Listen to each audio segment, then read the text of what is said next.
वजीर आजम का कलअदम तंजीम के मुतालबात मानने से इनकार, रास्ते बंद करने वालों से सख्ती से निपटने की हिदायत। कहा एहतजाज की आड़ में पुलिस वालों को बांधना जुल्म है। हुकूमत चाहती है मुज़ाकरात से मामलात हल हों। ऐसे मुतालबात तस्लीम नहीं किए जा सकते जो पाकिस्तान के मुफाद में ना हो।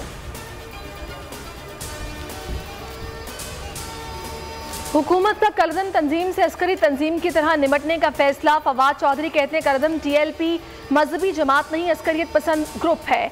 कोई भी रियासत को कमजोर समझने की गलती ना करे। रियासत के रिट को चैलेंज करना किसी सूरत बर्दाश्त नहीं किया जाएगा। ताकत के जोर पर किसी को अपना एजेंडा मुसल्लत नहीं करने देंगे। वफाकी वजीर दाखिला शेख रशीद का पंजाब भर में 2 माह के लिए रेंजर्स तैनात करने का ऐलान। कहा फ्रांस का सफीर पाकिस्तान में मौजूद ही नहीं। TLP का एजेंडा कुछ और है। मुजाहिरीन होश के नाखून लें और वापस आ जाएं।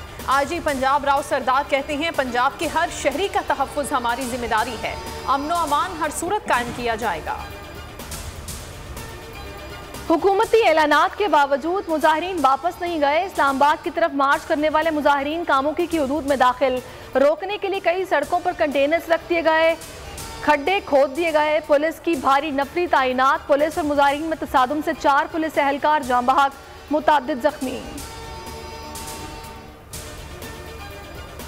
मशकूक इंतखाबी फहरिस्तों पर इलेक्शन बेमानी है। धांधली की पैदावार की निगरानी में बल्दियाती इलेक्शन कैसे कबूल किए जा सकते हैं। मौलाना फजलुर रहमान की मीडिया से गुफ्तगू। कहा नवाज शरीफ के खिलाफ मुजाहिरा ठीक और इमरान खान के खिलाफ गलत है।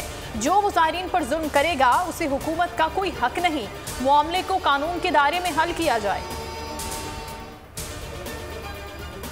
हुकूमत ने मईशत बर्बाद कर दी। मसला आलमी फोरम पर तकारीर से हल नहीं होगा। हमजा शहबाज की पंजाब असेंबली में तनकीद। लीगी अरकान के शेर शेर के नारे। अपोजिशन का ऐवान से वॉकआउट। हिम्मत है तो तहरीक अदम एतमाद ले आएं। फयाजुल हसन चौहान का हमजा शहबाज को चैलेंज। PTI का वजीर आला के लिए अब्दुल कुद्दूस बेजिंजो की हिमायत का ऐलान। तहफ़्फ़ुज़ात का इजहार भी कर दिया। परवेज खट्टर कहते हैं BAP ने सियासी अमल में PTI को अहमियत नहीं दी। उम्मीद है बेजिंजो PTI के तहफ़्फ़ुज़ात का भी ख्याल रखेंगे। सरदार यार मोहम्मद रिंद ने कहा उम्मीद है बाप हमारे साथ माजी जैसा सलूक नहीं करेगी। इस्लामाबाद में जस्टिस काजी फायज ईसा से हुकूमती MNA अकरम चीमा की बदतमीजी। जस्टिस फायज ईसा की शिकायत पर पुलिस ने अकरम चीमा को हिरासत में लिया और कुछ देर बाद छोड़ दिया। गाड़ी के स्याह शीशों पर 100 रुपए का चालान भी किया। अकरम चीमा पर मुअज़्ज़िज़ जज के स्क्वाड में रुकावट डालने का इल्जाम है। आसिफ जरदारी के खिलाफ 8 अरब रुपए की मशकूक ट्रांजैक्शंस का केस। इस्लामाबाद हाई कोर्ट ने कल फर्द जुर्म आयद करने की कार्रवाई रोक दी।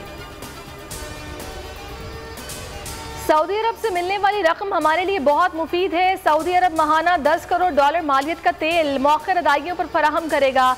ज़र्रे मुबादला के ज़खायर में बेहतरी के लिए $3 अरब मिलेंगे। मुशीर खजाना शौकत तरीन की प्रेस कॉन्फ्रेंस। कहा IMF से मुआहदे के करीब पहुंच गए। हमाद अजहर बोले 6 माह में बुनियादी अशिया की कीमतें कम हो जाएंगी। सऊदी अरब से डॉलर सपोर्ट के बाइस रुपए पर दबाव कम। डॉलर को लगा रिवर्स गियर। $2.27 सस्ता हो गया। इंटरबैंक में डॉलर 173 रुपए पर बंद। नस्ला का मसला गंभीर हो गया। टावर खाली करने की डेडलाइन का आखिरी रोज। रिहायशियों ने फ्लैट खाली करना शुरू कर दिए। कई खानदान अब भी इमारत में रिहाइश पजीर। रात 12 बजे तक जिले इंतजामिया नस्ला टावर को अपनी तहवील में ले लेगी।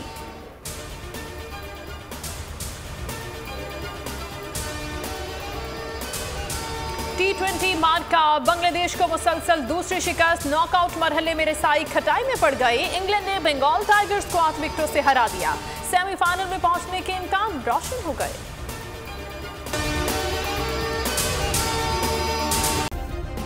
सब्सक्राइब करें और बेल दबाएं ताकि कोई खबर रह न जाए।